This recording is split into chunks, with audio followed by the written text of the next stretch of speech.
I let my brother-in-law stay in our guest house for a few days. He brought his whole family, wrecked the place for 2 months, and when I finally threw them out, my wife yelled, "If you don't say sorry, I'm leaving you too." But I was done being the doormat.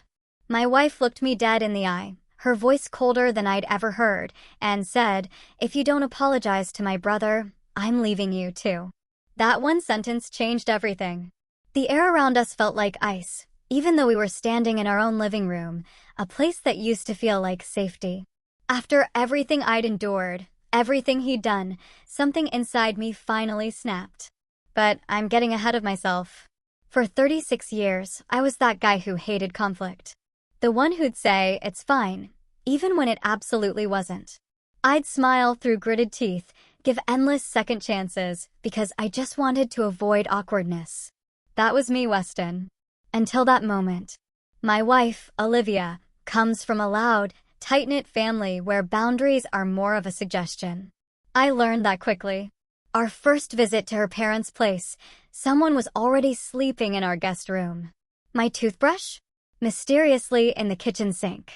Still, they were warm in their own way, and Olivia had a spark I couldn't resist. We married 5 years ago, and despite our different views on family, we made it work. Then her brother, Marcus, entered the picture. Marcus, 41, twice divorced, 3 kids he rarely sees, perpetually unemployed, always between opportunities. He calls himself an entrepreneur, but that translates to flipping sneakers for a month before giving up. He's the type to borrow $50, promise to hit you back Friday, then ghost you for 2 months and show up with brand new AirPods. We weren't close. He always gave me this weird vibe, like he was constantly sizing me up, but with a lazy disdain. Still, I tolerated him for Olivia's sake. Birthdays, barbecues, holidays. I was always polite. Even when he'd make those passive-aggressive jokes about me being soft. I kept my cool when he showed up late, drank too much at our anniversary dinner, or asked Olivia, right in front of me, why she didn't marry someone with more edge. I bit my tongue, because that's what you do for family, right? Then 2 months ago, Olivia texted me at work. "Hey, do you think Marcus could stay in the guest house for a few days? He's going through something." I stared at that message. We just spent $15,000 renovating that space. New flooring, fresh paint, furniture I never thought we'd afford. It was my dream to turn that little detached structure into a quiet office, maybe a recording studio. But it had become our guest house. And now it was about to become Marcus's crash pad. I texted back, "How long is a few days?" She replied, "Just till he gets back on his feet. Maybe a week." I should have said no. I should have stood my ground. But I took a deep breath, thought about how Olivia supported me through my job change, and said, "Okay, just a week." That was my first mistake. Marcus showed up the next day in a rental car, claiming he was broke. He wasn't alone. He brought his girlfriend, half his age, all acrylic nails and side eyes, and her 2 kids. Not hers. And they all moved in like it was some last-minute vacation rental. Within an hour, the kids were screaming in the backyard. The girlfriend was blasting music. And Marcus was in our kitchen, helping himself to a beer I'd been saving. No knock. No thanks. Just a smirk and, "Yo, your fridge is loaded." I glanced at Olivia. She smiled nervously. "They just need to breathe for a bit. Be patient, okay?" I was patient. At first. The first week came and went. No mention of leaving. Marcus never even brought it up. He started acting like he owned the place. He'd barge into our house without warning for snacks, drinks, even toilet paper. One morning, I walked into my living room in my robe and found him sprawled across our couch watching sports, shoes on, crumbs everywhere. When I asked him how he got in, he held up our spare key. Olivia gave it to me, said I could come in whenever. I confronted Olivia that night. "You gave him our key without asking me? He's my brother, Weston.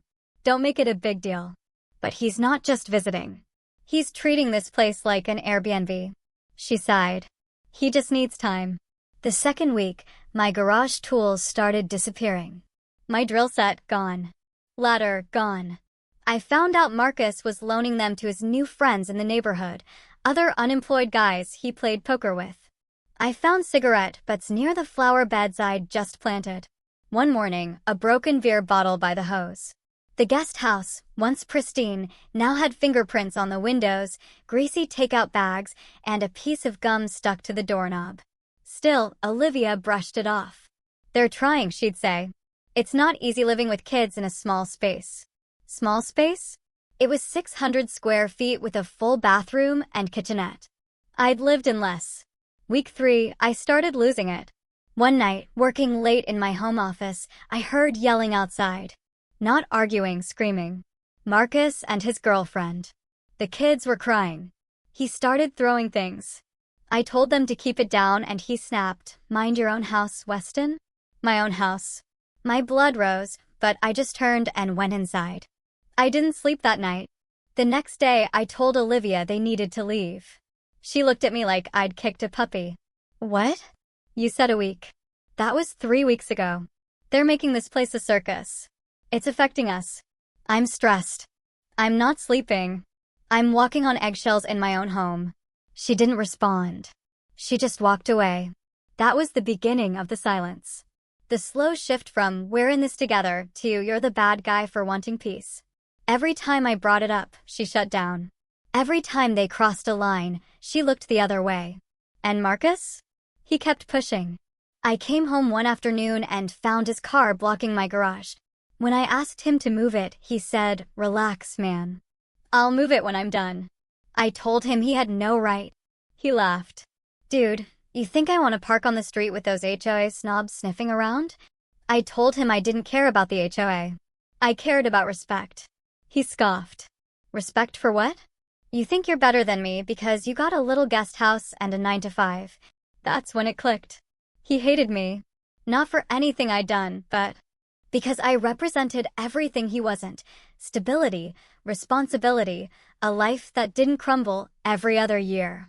And maybe that's why Olivia defended him. Some part of her still saw him as the underdog. But I wasn't willing to sacrifice my peace, my marriage, for a man with no intention of changing. Then came the night that changed everything.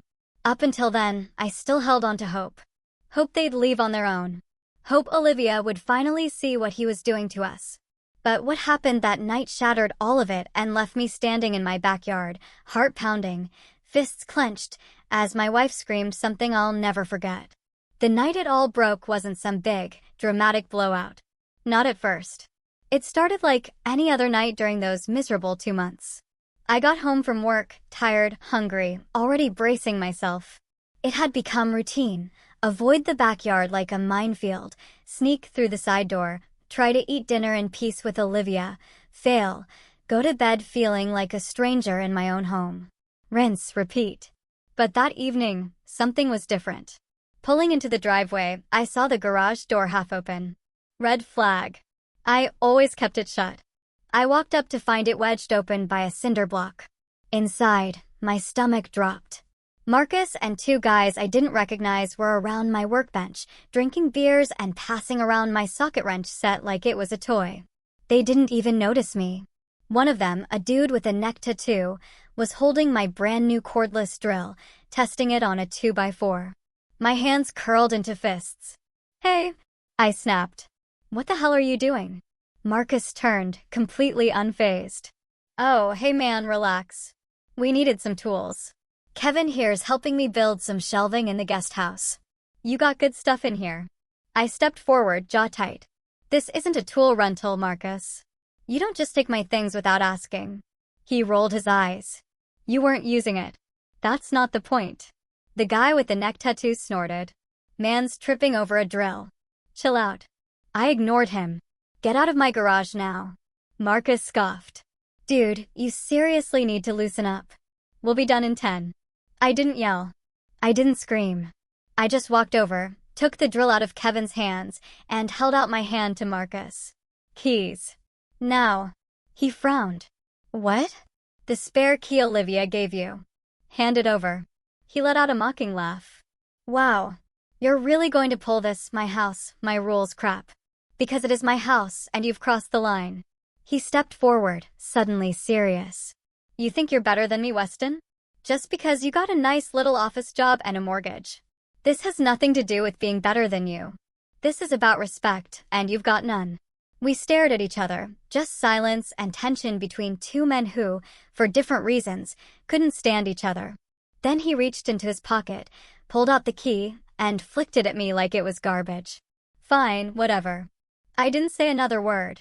I walked inside, went straight to my room, and shut the door. My heart was pounding, but a strange wave of calm washed over me, like a decision had finally clicked into place. I didn't tell Olivia about it right away.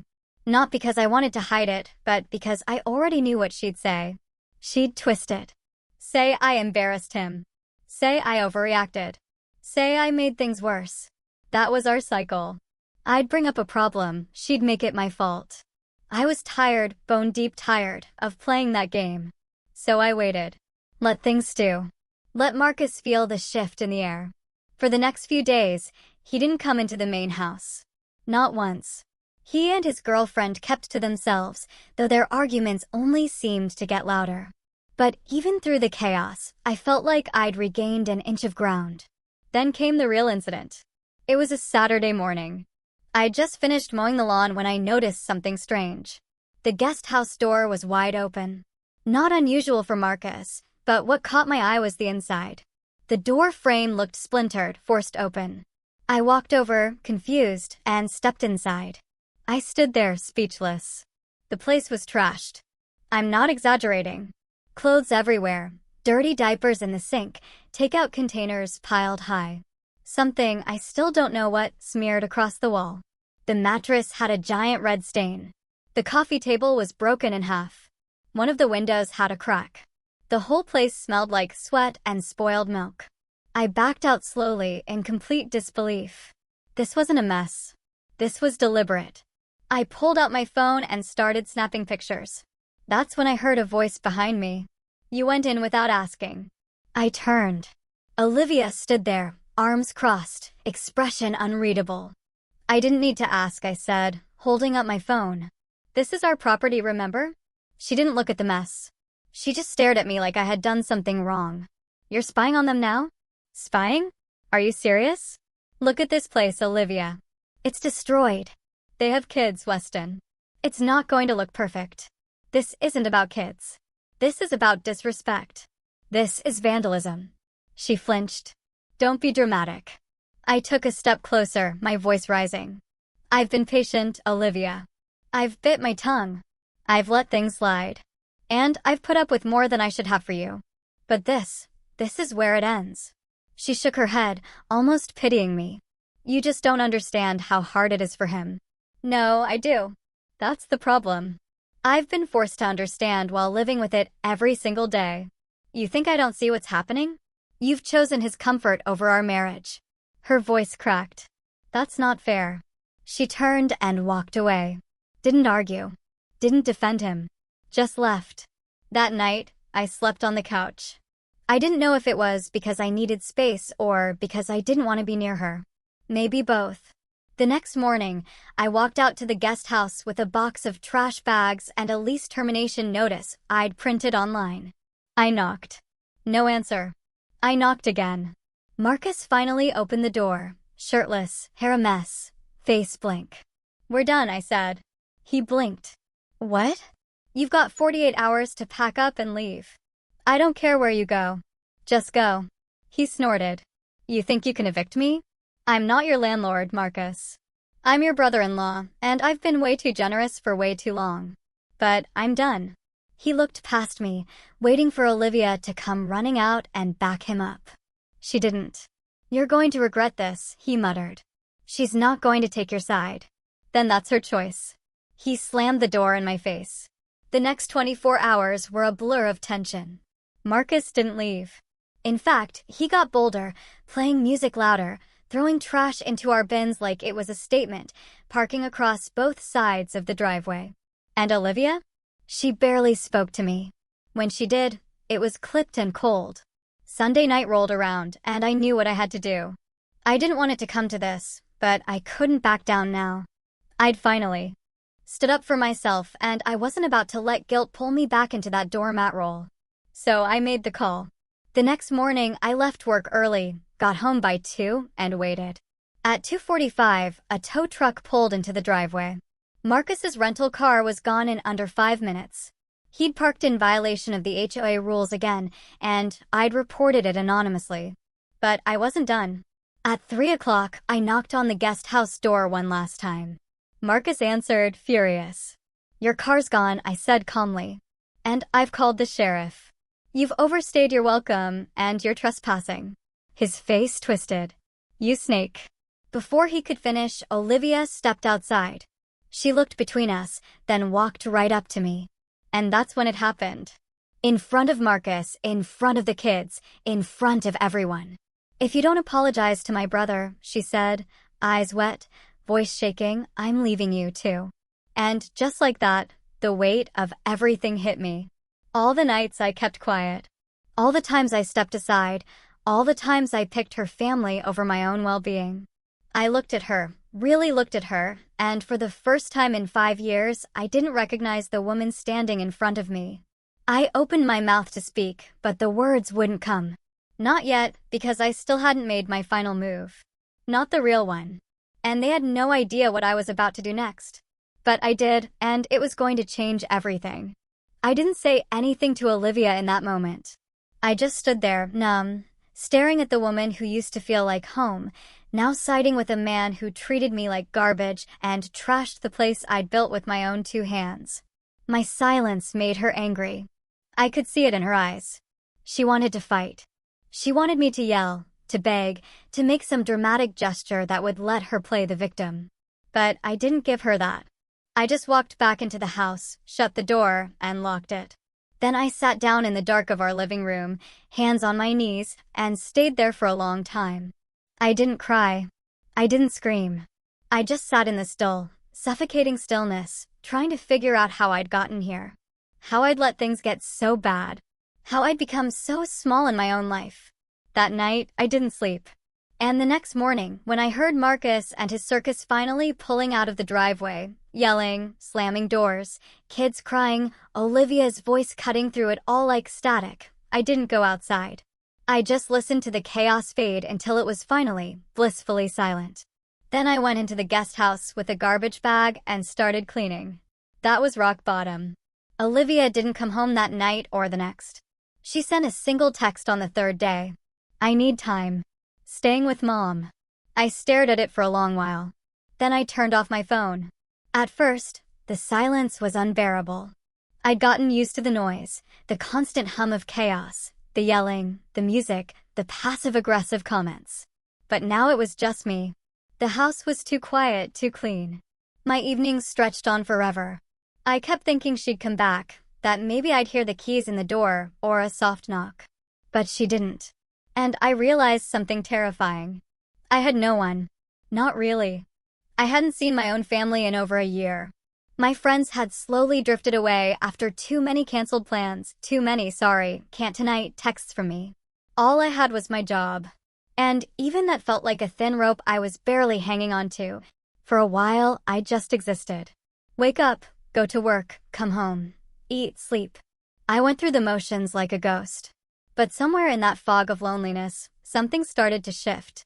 It started small. I noticed how clean the house stayed, how peaceful it felt without someone stomping through the halls. I sat on the couch and actually watched a movie without being interrupted. I cooked dinner for one, and it felt okay. Then one weekend, I drove out to the hardware store.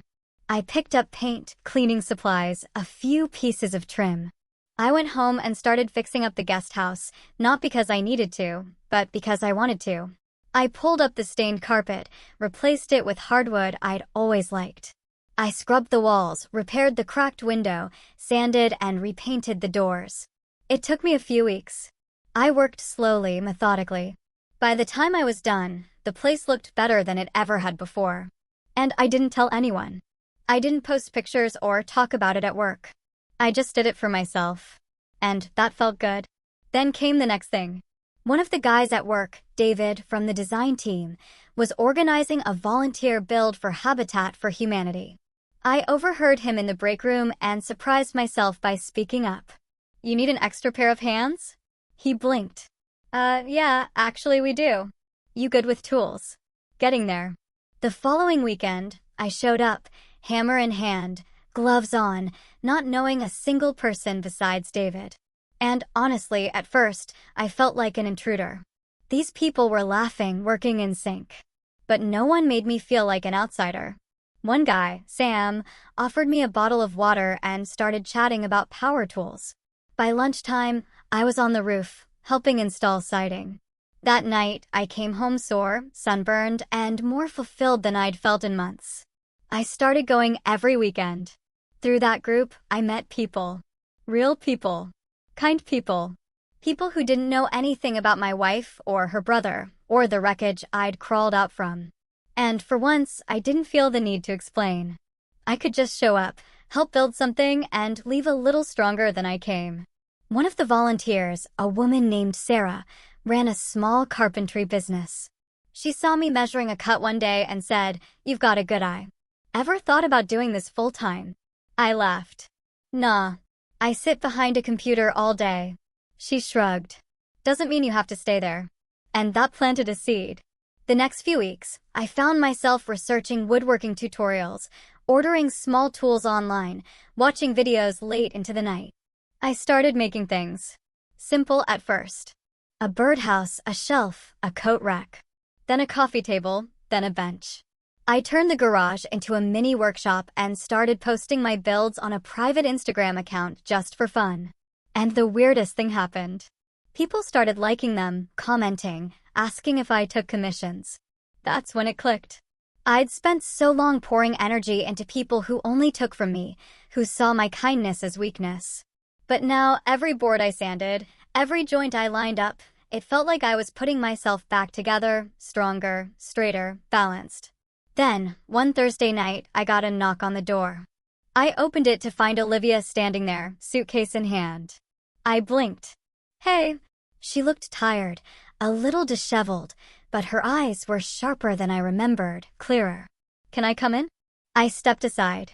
She walked into the house like it was a museum, touching the countertop, glancing at the freshly vacuumed rug, eyeing the flowers I'd bought just because. "It's clean," she murmured. "Always is now." She turned to me. "I've been staying at my mother-in-law's.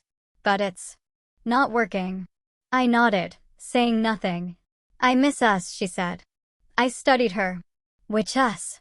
The one where I swallowed everything to keep the peace? Or the one where your brother walked all over me and you called me the problem?" She flinched. "That's not fair." "Yes," I said quietly. "It is." She looked away, eyes wet. "I didn't realize how bad it got," she said finally. "Until I left. Until I had to listen to my mom make excuses for Marcus every day, the way she always did. I thought I was helping him. I thought I was keeping the family together. And I was just collateral damage." She didn't answer. "I rebuilt the guest house," I said, changing the subject. "Took out all the damage. It's good as new." "That's great," she whispered. "That's really great." We stood in silence for a while. Then she asked, "Can I come home?" And that was the question, wasn't it? Could she? After everything, I didn't answer right away because deep down, I wasn't sure. I'd finally started standing tall again. Started making choices for me. Built something from nothing with no help, no validation, no audience. I was becoming someone new, someone I was proud of. And I wasn't sure if there was space in that new life for someone who once made me feel so small. But that decision would come later. For now, I offered her the guest house. "Stay there for a while," I said. "If you're serious about fixing this, we'll take it slow. But I'm not going back to how things were." She nodded. And for the first time in a long time, she listened. But what she didn't know was that while she was gone, I'd done something else, something quiet, strategic. Because I wasn't just rebuilding myself. I was preparing for what came next. And if she ever crossed the line again, I was ready. More ready than she'd ever believe. The first few days of Olivia living in the guest house were strange. Not bad, exactly. Just fragile. Like walking across thin ice that hadn't yet cracked. We kept things polite, civil. No shouting, no big declarations, no dramatic makeups. She'd text me before coming into the main house, and I appreciated that. She cooked once or twice, leaving meals in the fridge without a note. I mowed the lawn and left her side of the driveway clear. It felt more like neighbors than spouses. Two people coexisting with a shared past, pretending not to notice the giant crack running between them. I didn't ask where she'd been. I didn't ask if she'd seen Marcus. I knew the answers would only sour the air. Instead, I focused on the things I could control. Every spare moment went into the workshop. The smell of sawdust became familiar, almost comforting. I kept making things: cutting boards, planter boxes, a side table with a secret drawer I was particularly proud of. I opened an Etsy shop just to test the waters, and to my surprise, orders came in. Slowly at first, then more regularly. One person even asked if I offered custom work. I started to think, maybe this could be something. Meanwhile, at work, something shifted too. My manager, Arthur, pulled me aside after a Monday morning meeting. "You've been different lately," he said. My stomach clenched. "No, not at all. Sharper, more focused, like you're not second-guessing everything." I blinked. I didn't realize I was doing that. He grinned. "You always have, but something's changed." He was right. Something had. By the end of the month, I'd submitted a proposal for a project we'd been sitting on for over a year. A streamlined data dashboard that would save clients hours of manual entry. It wasn't flashy, but it was smart, efficient, solid. It got greenlit within 2 weeks. And for the first time in a long time, I started to feel like I wasn't just floating. I was steering. Quietly, steadily. But in the background, something else was building. Something that had started the night Olivia gave me that ultimatum and never really left. It wasn't rage. Not exactly. It was clarity. I couldn't go back to who I was. The pushover, the fixer, the guy who let other people decide what family meant while sacrificing his peace. No. If Marcus ever tried to come back into our lives again, I wouldn't just be ready. I'd be 5 moves ahead. And that's when I started planning. See, Olivia and I may have shared a home, a history, even a marriage certificate, but I owned everything legally. The house, the land, the guest house, the bank accounts, all in my name. It wasn't out of spite. We just never gotten around to changing it after we married. At the time, she'd said, "Why bother? I trust you." Now, I saw the irony. So, the first thing I did was visit a lawyer. His name was Daniel. He had a sleepy voice and a sharp mind. He didn't ask many questions. Just listened, nodded, and slid a stack of documents across the table. Power of attorney, trust formation, emergency asset freeze protocol, eviction paperwork, pre-filled and ready to go with blank dates. "If your brother-in-law shows up again," Daniel said, "you won't need to argue. Just file and let the law handle the rest." I signed every line. Then I asked about one more thing. How hard would it be to convert the guest house into an Airbnb? Daniel raised an eyebrow. "You planning to kick her out?" "Not yet," I said. "But I want options." He smiled. Smart man. When I got home that night, I sat in the workshop for 2 hours, just thinking. It wasn't just about Marcus anymore. It was about the pattern. I kept seeing it over and over. People taking advantage of my kindness, twisting my silence into permission. And it was time I broke that pattern completely. Not just with Marcus, but with Olivia, too.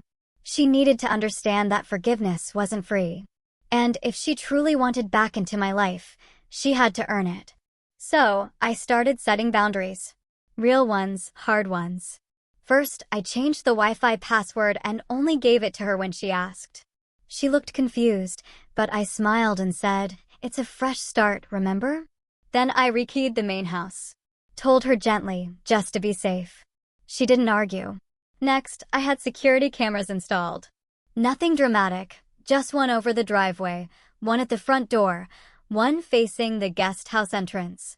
I framed it as just in case, and she nodded like she understood, but I saw the flicker of something in her eyes, like she knew. I was watching everything now, and I didn't trust her completely. She started texting more often, asking if I needed anything from the store, leaving cookies on the counter, suggesting we eat dinner together. And I did, once or twice. Small talk, nothing deep, but I always ended the night early. Kept the space between us. Then one night I saw her pacing outside the guest house, phone pressed to her ear, voice low and urgent. She didn't know I could see her from the workshop window. She was talking to Marcus. I couldn't hear the words, but I saw her shoulders tense, her hand on her hip.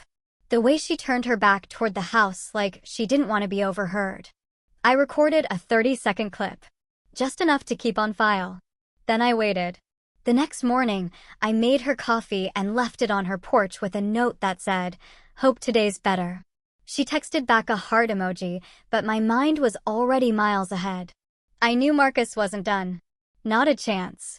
He was the kind of guy who always circled back around when things quieted down, like a stray dog sniffing for scraps. And I had a sinking feeling he'd come crawling back to Olivia soon. So, I started digging. With the help of an old friend, Kyle, who now worked in private investigations, I got access to Marcus's most recent records. He was living in a shared motel room 3 towns over, rented under someone else's name. Multiple complaints filed against him for noise, unpaid damages, even a fist fight over a parking spot. But here's where it got interesting. Kyle also found out that Marcus had recently applied for a personal loan using my address as his current residence. My address. He was trying to anchor himself to me again, legally. And that's when I realized what this was. It wasn't just freeloading. It was strategy. If he could prove he lived on my property, even temporarily, he could make things very messy if I ever tried to press charges or evict him again. Especially if Olivia supported his version of events. I felt my stomach twist into a knot because that meant she wasn't just passively enabling him anymore. She was helping.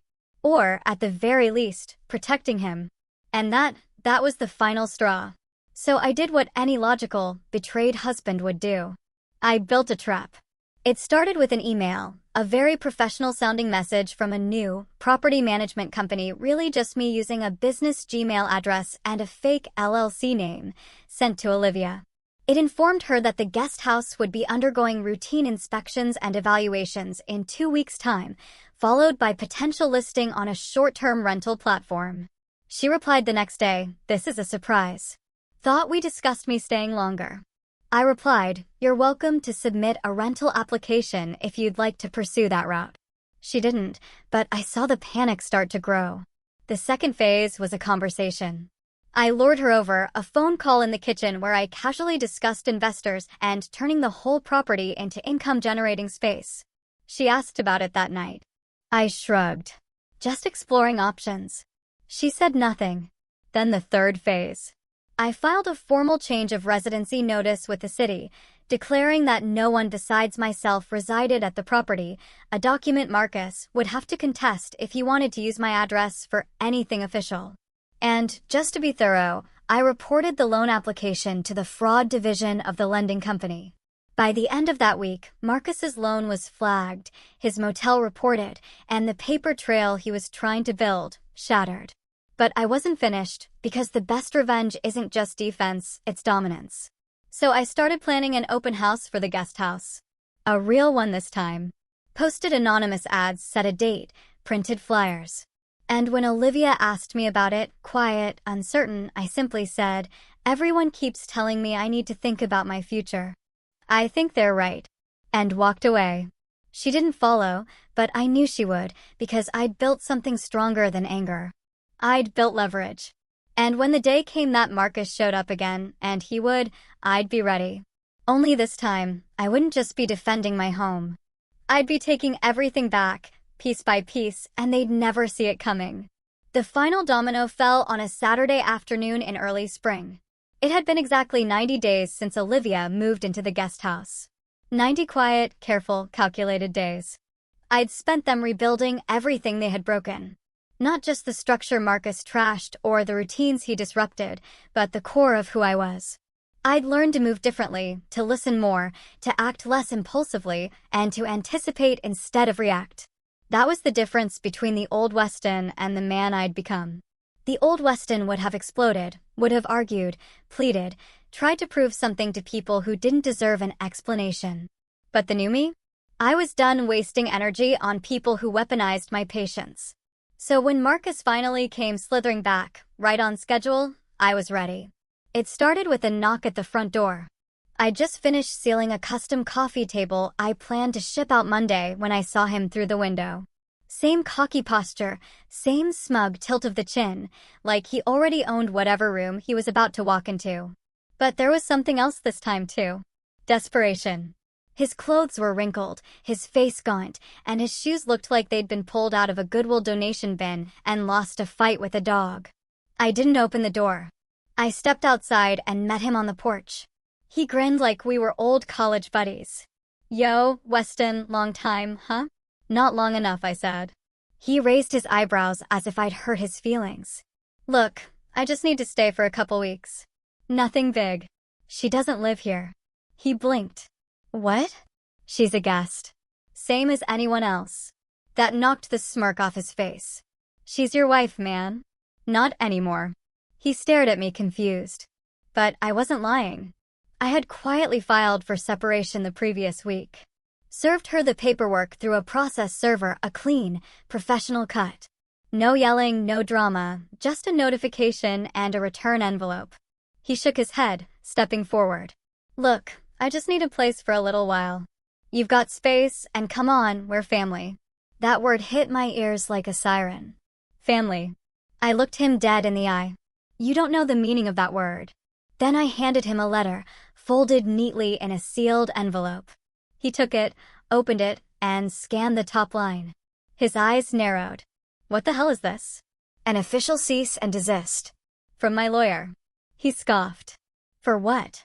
"For claiming residence at my address. For fraudulently using my name on a loan application. For trespassing. For damages." His face paled. "You're bluffing." "I'm not. I also have footage of you smoking near the guest house while minors were present. Evidence of property damage and statements from neighbors who witnessed your fights. It's all documented, all packaged already." "For what?" he snapped, eyes wide now. "You going to call the police on your brother-in-law?" I shrugged. "No need." Because that's when the second wave hit. A white car pulled into the driveway. A woman in a navy blazer stepped out, clipboard in hand, badge visible on her hip. Behind her, a black SUV with the logo of the county's housing enforcement office rolled up slowly and parked along the curb. Marcus turned to me. "What the hell is this?" "I told you," I said, calm as ever. "I'm not bluffing." He ran his mouth, said something about how this was illegal, how I'd regret it, how I was ruining lives.